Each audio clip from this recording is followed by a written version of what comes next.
So, next up on stage, we'll have Orlin, who you've met already this morning. He'll be talking about unlocking the CPO potential, managing the hidden complexity of EV charging. So, a warm round of applause for Orlin Radev, CEO of AMPECO.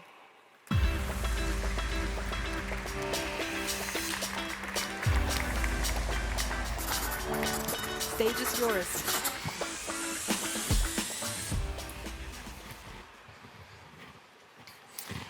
Hi everyone, as you heard, my name is Orlin. I'm the CEO of AMPECO, and this is the software platform of choice for large-scale EV charging providers. ICNC was indeed the first EV charging related event that I visited after I founded AMPECO, and since then it has become my favorite one. Here in the audience, I see colleagues, I see partners, I see customers, competitors too. But more importantly, for me at least, is that I see people who look into the same direction. And I think we all kind of share the same dream. But also we face many of the same challenges and hurdles along the way. And today, we are going to talk about these challenges and how we overcome them. We're going to talk about, obviously, as you heard, reliability and uptime.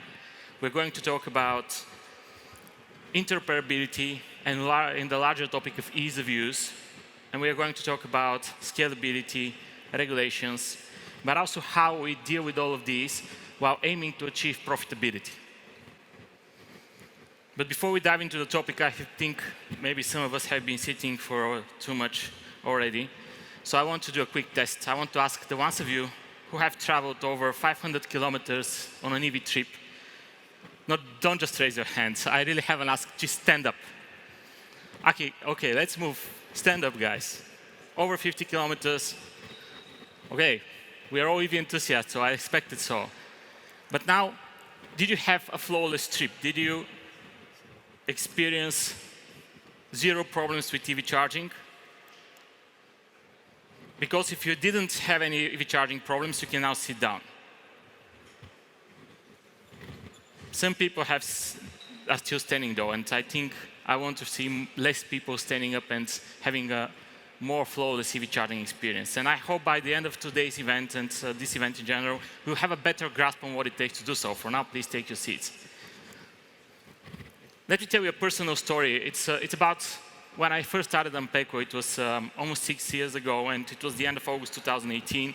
And it all started with a road trip, actually. And I traveled I traveled to Berlin. I bought an EV. It was a BMW i3 with the smallest battery pack. And I traveled from Berlin to Sofia, full of excitement, 1,600-kilometer journey back. And I didn't expect this to be smooth sailing. I mean, I knew that I would face problems. I did this so that I can experience firsthand what it takes to drive an EV across countries in Europe, and mostly to recharge an EV while doing so on a long trip.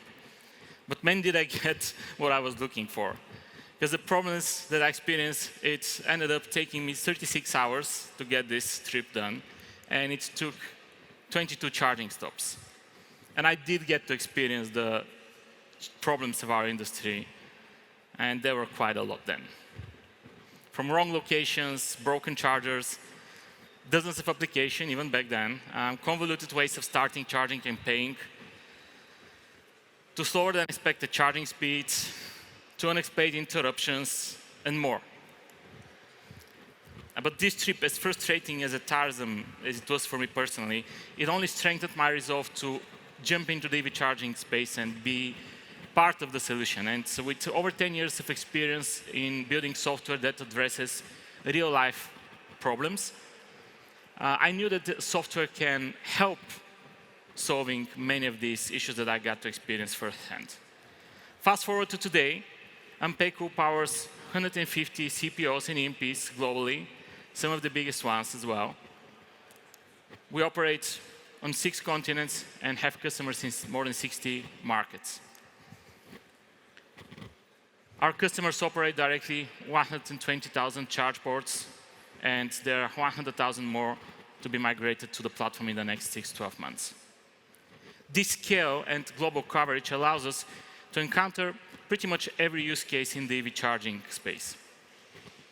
From residential charging in the Nordics, to single home in the UK, to destination charging in the States, and to fast charging in Australia. Not just in EV charging, also with clickers, sometimes we experience some issues.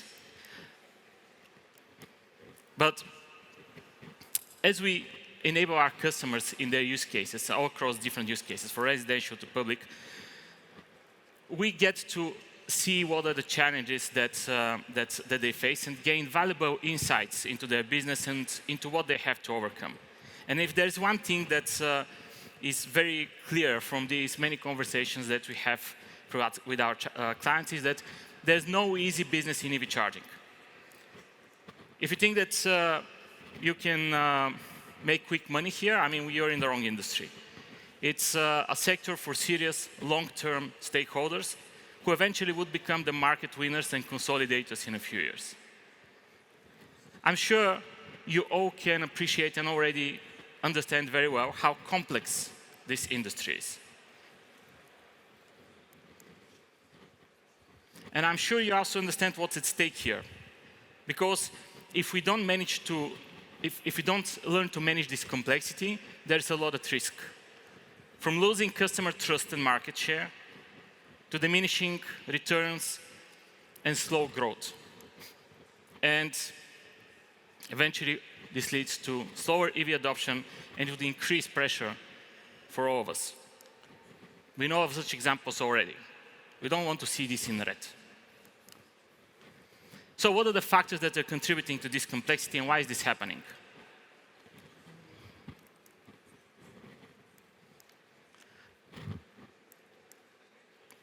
The topic that I would want to talk, and this has been talked already, and to be the topic of these 2 days in general, well, it's reliability. Back in 2018, I experienced it then, but it's also a topic today.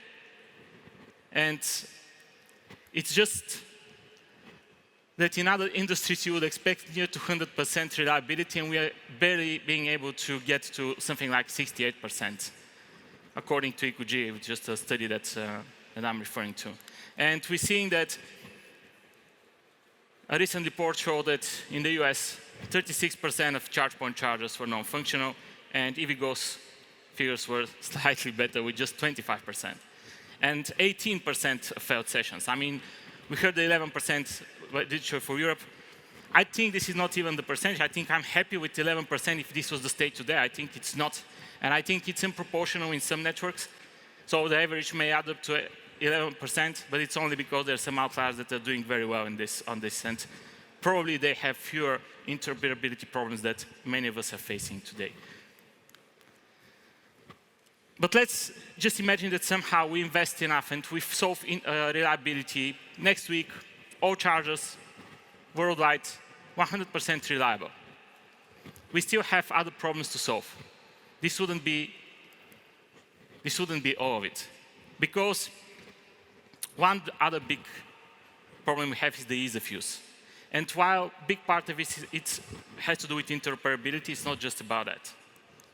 Yes, we just have hundreds of the apps of the operators to use. We have the EMP apps, we have the aggregators like ZapMap and PlugShare. We have ad hoc portals, we have payment terminals. There's so many ways you can access charging, and somehow this doesn't make it more convenient, actually. But it also is not just about the roaming and how we make hardware and software work together. It's about all systems in play that would create a convenient and straightforward charging experience. And in the end, whoever wins the battle for convenience and simplicity will have the highest rate of satisfied returning customers. And still, would this be enough? Because we mentioned regulations. We all know the pain of adapting to sudden changes of regulation. There are thousands of rules that apply to actors in our industry. From payments, security, data, taxes, building codes, etc. And because of all of these regulations, and there will be more to come, I mean, we'll be discussing whether there should be more, there will be more to come, you need to adapt. You need to adapt your software, you need to adapt your hardware, and you need to adapt your business. So with that third challenge, it becomes even more complex. Now, let's say we invest, solve these three: reliability, ease of use, regulations. It will not be enough if we are not profitable. Right? Because we don't want to be at this stage. We don't want to be in the red. We want a world where EV charging infrastructure is not just abundant, but also accessible, reliable, and compliant, where drivers are happy and utilization is high. This in turn drives profitability for the charging networks, and it creates this positive feedback loop where we invest more in infrastructure, EV adoption increases, and ultimately we progress towards our global climate goals. To be profitable, there is a multitude of issues that we must solve. There's the large upfront costs, low margins on energy, contrary to what we see in the end price that the consumer may be paying. Not making money out of additional services. Low utilization, which is not just that we put more chargers in the ground, not always the locations that we've selected are the right, and reliability actually does make utilization suffer as well.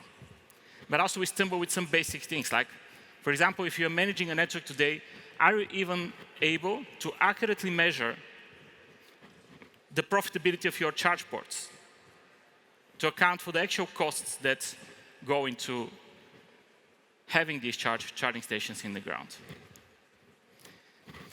Despite all these challenges, we are running a marathon. It's not a sprint. Nothing we see today would remain static, and I think actually in the next 10 years it would continue to be a fast-paced industry.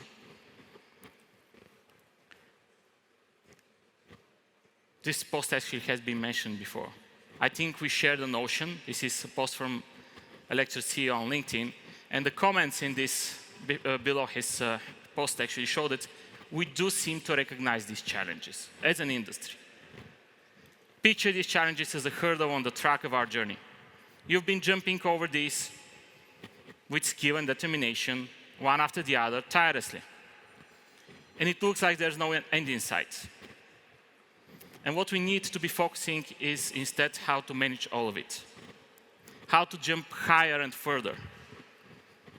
And by working closely with EV charging providers, we know that jumping higher requires a lot. It's the careful selection of your partners and vendors. It's the culture and processes within your own teams. It's your business model, it's the competitors, it's the funding. But we also know that to become a winner in this space, you need the freedom and capacity to innovate. You need to have the software tools that empower your business without putting constraints. So this is how you make big jumps in your business.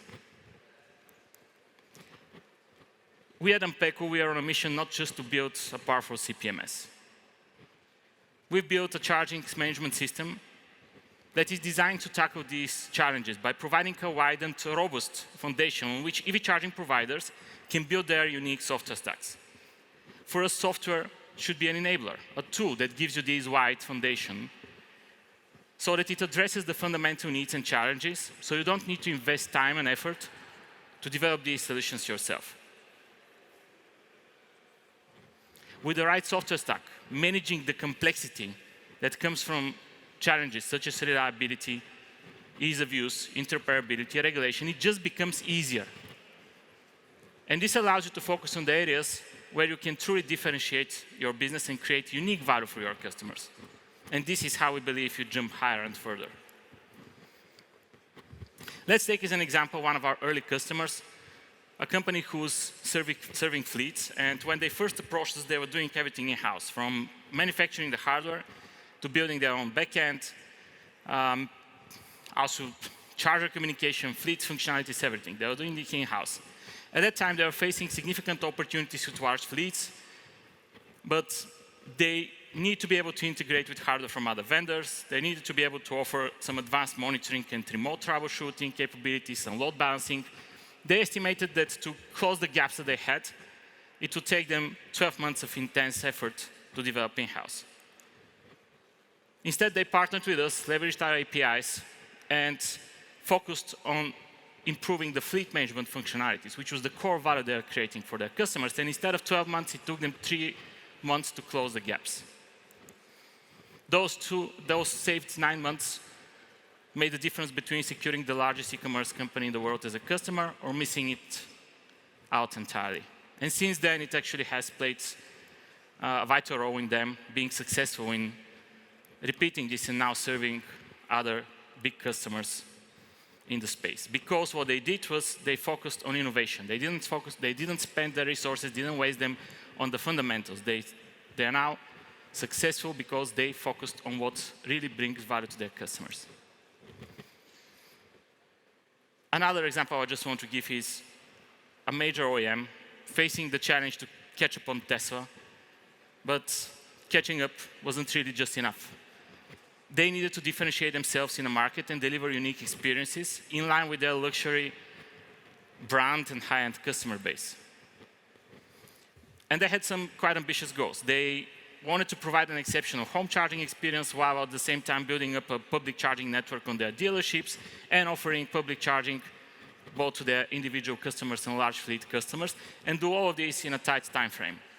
So the key decision they had to make was pretty much this. How should they allocate resources to create the best customer experiences and maximize value? Ultimately, they chose to focus on what truly adds value to their customers rather than reinventing the wheel and just playing catch-up. Their solution was to adapt a software stack that covers the essentials from the start, allowing their team to concentrate on what sets them apart. The application, the home charging application with some innovative functionalities, which they developed in-house. So with the AMPECO platform, they not only got the fundamentals out of the box, but also gained the most flexible and open platform to support the diverse use cases. And this is not a unique case. Other automotive OEMs have selected AMPECO and are now benefiting from the same approach. Finally, let's talk about one of the big public charging networks in Europe. Spanning some 6,000 public chargers across 11 markets, 11 countries, Edris business represents quite well the immense complexity in our industry. They're managing thousands of chargers across multiple countries, which means that you have to navigate with varying tax laws, regulations, payment methods, and overseeing hundreds of thousands of transactions daily. Migrating such a network to another platform is a monumental challenge. One that a business would only undertake after they have recognized something very crucial. Without the right software stack, you simply cannot scale and sustain growth in this rapidly evolving space.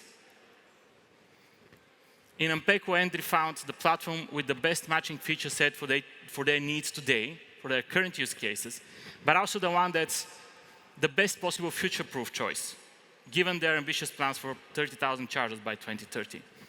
They leverage out-of-the-box integrations and the immense flexibility of the platform to build custom solutions. So this allows them to operate more efficiently at scale, focusing on operational excellence, which is vital to their ambitious expansion plans. Okay, so just to wrap it up. If I go back to my road trip story from 6 years ago, in our fast-paced industry, this is like a lot of time. And surely things are much different now, right? I had to check myself, though. So on Friday, I got in my BMW, not the same one from last time, but I got in my BMW and I embarked on this 1,600-kilometer trip.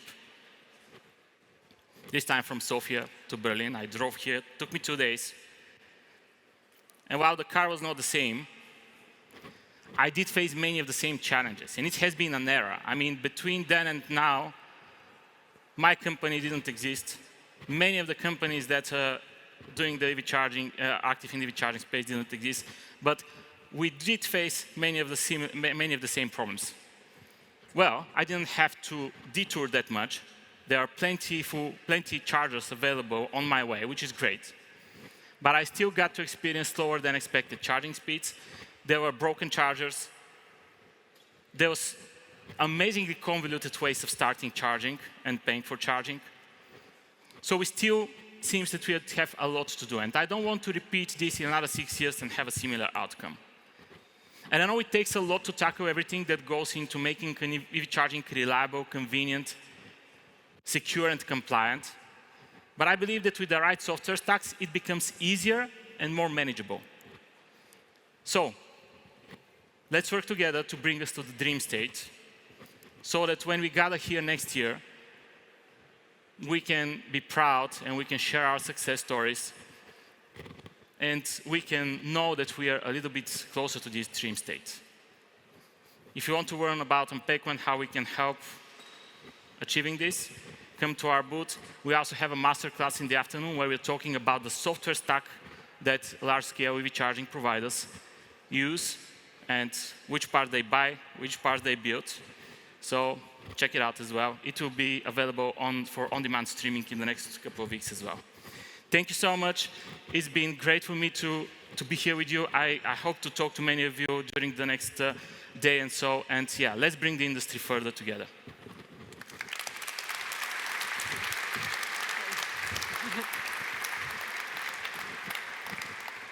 Thank you so much, Orlin. Once again, we'll have a Q&A session now. So please raise your hand if you have a question for Orlin. I'll give you a second and ask a question myself. So last night, I spoke to your colleague, and I got the feeling you're aiming for the sales force of CPMS. I also met some other people, and actually, it turned out they kind of pitched me the same thing from different companies. So I wanted to know, what's your competitive advantage over these other players that are sort of aiming for the same dream state? Well, I would say it like this. I mean, we've talked about coming together, not so much about making competition the main focus. So what we're focusing on, what are the needs that we address? The needs that we address and that we recognize is that companies in the EV charging space, they have to be able to move faster. So they do need an accelerator, but at the same time, they are also in the need to be able to create their unique USPs and be able to innovate in a space that's still yet to develop very, very quickly from now on. But it's already becoming quite competitive. So what we're focusing on, we're making sure that we have the widest feature set that covers these needs today, but also we are the best development platform on which you can build your own USPs. And how well we are doing, I mean, I hope there's more competitors, because I mean, it only validates that this is the right strategy, and I hope that others are also capable of doing this right. But so far, it seems that the market and companies are recognizing ours as a good approach and are moving to the AMPECO platform. I hope to see more of this happening. So I'm going to ask a mean follow-up question. But 2 years ago, you said you'd reach a break-even in this year. So how are you doing on that side? We're reaching break-even in 2 years. Ask me in 2 years again. We'll delay that question. Any questions from the audience? There's a hand, and I saw you earlier, so I'll go for you. Mikko Summan, I come from Finland, representing a company called Euroloop, which is a startup growth company in one of the fastest chargers. But I wanted to ask something that happens behind the scenes for most of the EV drivers is price, energy price, and how do you optimize that? We had not an uncommon incident last week in most of Europe, definitely the Nordics, Central Europe was all in negative price. And this is going to continue. We see that Germany generated 40 gigawatts of solar. Add another 10 gigawatts that is coming next year, and we could supply all of Germany's energy based on that. So this obviously creates a huge problem, short-term and long-term. Is there a unified voice in the market to tackle this? So remember how we were taught to unplug appliances to save the planet, right? I mean, now we have to be taught to plug in our vehicles to save the planet, because we have these distributed consumers, battery packs that can act as a VPP when we need to store energy from the renewables. Our role, the way we see it, we are the software platform that should enable this, and our customers are the ones that should integrate with the grid. I have here what if one of our customers, they are now starting a trial at a large scale flexibility participation together with a Norwegian energy utility, Havsund. And the aim is exactly this. In the moments where renewable energy is available but not being able to find its market, use the connected vehicles as a storage. And later on, I'm sure that V2G would play a role. But even today, if we just plan the charging accordingly, and the role of AMPECO is we do the software part, and then our customers do the business part of it to be these active participants and serve the grid, then the vehicles become a solution. They are not a problem in this. They're the solution. They're the missing energy storage that the renewables that we've built out need in order to lower the cost of electricity, and eventually, even if they don't lower it, at least balance the increase of the cost of the electricity. Thank you. Do we have any more questions from the audience? There's a hand up here and one over here. Do we have some microphones over there? Hello, hello, hello. So thank you very much. Very motivating and inspiring panel from you, or a speech. My name is Tarek from Gridix. I have one question about your solution. It is cloud-based, right? So you don't have gateways on sites. Can you talk about the myth, cloud-based versus gateway, and how you react to fast changings in high-power chargers? So I assume your question is particularly about load balancing and energy management.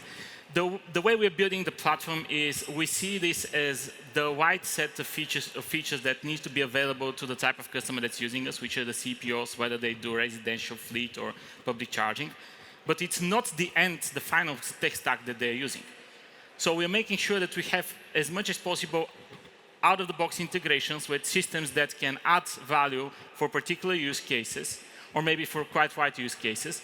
Or if we don't have the out-of-the-box integration, then make sure that whatever functionalities are relevant in load balancing, for example, in our system, are also made available through APIs so that you can do the integration with systems like Gridix.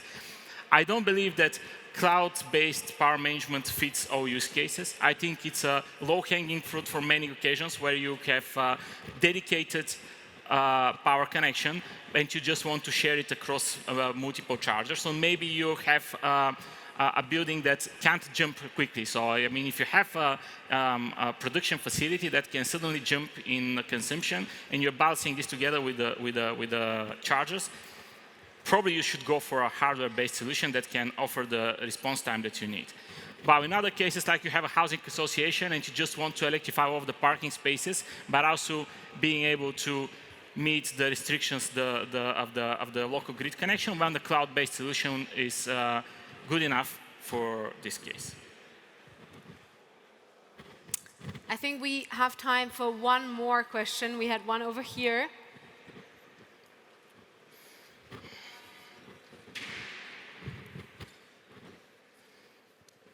Thank you very much. My name is Theo. I'm from Minth Group. I remember in your slide, there were almost 5 thresholds about the electrification. Frankly speaking, the diversity of Europe is the reason I come here. But talking about the electrification business, diversity could be one of the major thresholds. So from the energy policy perspective, different countries apparently have different policies. So what do you say about the combination of energy storage system combined with chargers? It's kind of a technical question. Sometimes we can take advantage of the peak and valley of the energy price or something like this. Thank you. Yeah, obviously what you can do in terms of your grid connection, because it depends on not only the technical capabilities of the systems you're using, but also on the regulations. There's markets in Europe which are much more open when it comes to participation in the energy market, and then ones that are very tightly regulated and that you are very limited what you can do, and it's mostly about off-grid local management that you can achieve in that way. I would say this is part of the consideration of the business cases that you want to cover and the countries that you want to do business in. From our perspective, we try to look at what's needed from the software side to make it easier for you to comply with the regulations. Obviously, the final participant in this would be the charge point operator, but the software can make it easier or harder for you. I mean, it may or may not have the features that would make your compliance easier, and we tend to have the one that makes it easier.